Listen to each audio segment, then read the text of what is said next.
Antoine Duhamel qui te dit Alors, aimer vraiment beaucoup les musiques d'Amérique latine. bien sûr, c'est un grand mélomane, grand musicien. Et puis, alors, il avait une allure très particulière que l'on peut voir, évidemment. Il était très Don Quichotesque, une longue barbe comme ça. Et il serrait toujours ses jambes. C'était un grand type. Il était de haute stature, très mince. Et très volubile, très affable. Et alors donc il entrait dans ma classe en me disant Jean-Michel, j'étais en train de parler avec certains de mes élèves. Lui, il avait des élèves en piano, en direction musicale, en harmonie, en contrepoint. Bon. Et il me dit là, je voudrais quand même que tu leur parles, tu leur montres ces histoires de 3, 4, 6, 8 et la façon de tic quand il compte, ça m'intéresse beaucoup. Donc, et il est le seul à avoir jamais fait ça. De tous les autres directeurs, enfin, aucun ne s'est intéressé à ça et aucun n'entrait dans ma classe, ce qui n'était pas grave, ils n'étaient pas obligés d'entrer dans la classe.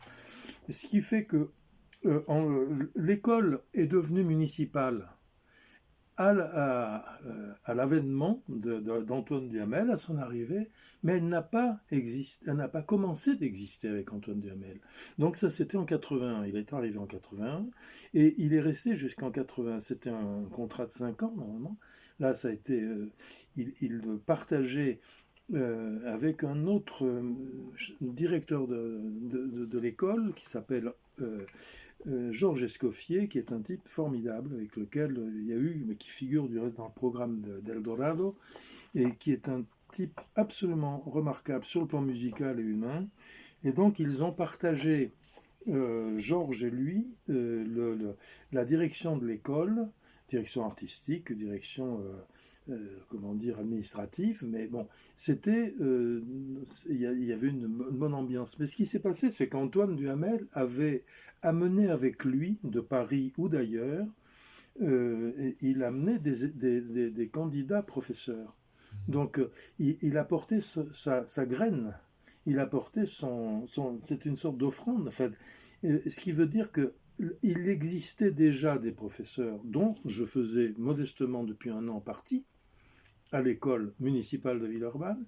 Lorsque l'école est devenue l'école associative, lorsqu'elle est devenue municipale, avec lui, grâce à Antoine Duhamel, il y a eu d'autres professeurs, un grand nombre de professeurs, et puis une espèce d'éclosion de l'école. Il y a eu des remaniements, des choses comme ça, et donc beaucoup plus d'élèves. Le côté municipal était très, comment dire, induisait pas mal de choses. Et après, donc, entre 81 et 86, 86, c'était la date à laquelle l'école devait devenir nationale. Et c'est là... C'est ce que j'allais dire, Voilà. parce qu'au point où vous en étiez, ça aurait pu devenir régional, etc., mais même national, Voilà. quelque chose de très important. En fait. Et c'est l'école la plus importante de France maintenant. Ah oui, ça Sans m'étonne pas. nul doute, parce qu'en plus de ça, il y a plus. C'est pas une question de quantité de profs, c'est surtout une question de qualité.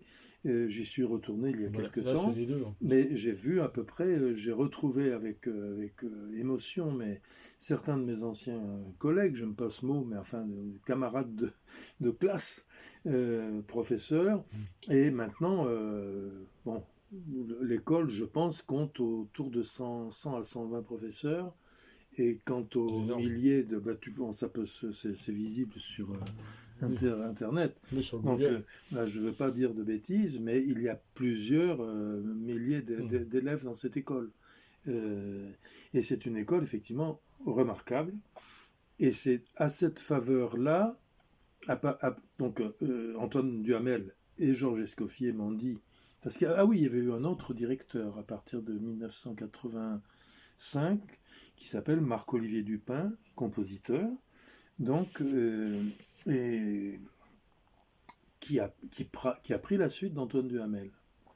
Et donc il était question, et même c'était pas question, j'étais obligé avec d'autres professeurs de passer le CAPES, qu'on appelle le CA de musique traditionnelle. Mais c'était en l'occurrence le CA le premier CA de musique des Andes. Alors je prenais bien la précaution de dire et je l'apprends toujours, que je n'enseignais pas la musique des Andes. J'enseignais certains instruments des Andes et circumandins. Bon, la guitare n'est pas forcément andine. Bien sûr. J'enseignais la quena, le siku, le charango, le bombo, la guitare rythme, pas du tout classique, mais la guitare rythme, et le chant individuel, et la musique, et le chant choral, enfin en ensemble. Je ne me suis jamais prétendu maître de chant choral, c'est une autre chose. Alors, on va s'arrêter là pour cette session d'aujourd'hui. On reprendra d'ici quelques temps, on se mettra d'accord, toujours pareil, et nous reprendrons peut-être en terminant cette histoire de conservatoire, parce qu'il y a sûrement beaucoup de choses à dire, et on reprendra également en expliquant en détail. C'est un oratorio? C'est un opéra pour enfants. Pour et par les enfants. Voilà. Alors je remonte encore entièrement parce que c'est joli, je trouve, c'est un beau dessin. Voilà. Ce qui représente Quetzalcoatl, le serpent à plumes, qui a bien des misères dans cette histoire. Voilà. Et donc c'est Antoine Duhamel qui m'a demandé d'écrire cet opéra. Donc on en parlera la prochaine fois, dans les prochains épisodes. Alors je vous remercie encore les uns les autres, les unes les autres, de vos commentaires. N'hésitez pas toujours à poser des questions, on essaiera d'y répondre au fur et à mesure. Et pour tout ce qui est pochette de disques, photos, etc., enfin pas ça parce que ça concerne que Jean-Michel Kerr, mais pour tout ce qui concerne les Tchakos, allez sur le groupe Facebook Los Tchakos, où je vais mettre de nouvelles photos là bientôt. Et vous aurez le loisir de regarder tout ça en détail. Voilà, encore une fois, merci. Merci à toi. À la prochaine fois, mon cher Mikou, en espérant que nous ayons encore beaucoup de choses à dire, mais je serais tenté de dire que je n'en doute pas. J'ai comme l'impression que moi non plus. Voilà. Alors, merci à tous, ciao, et à la prochaine.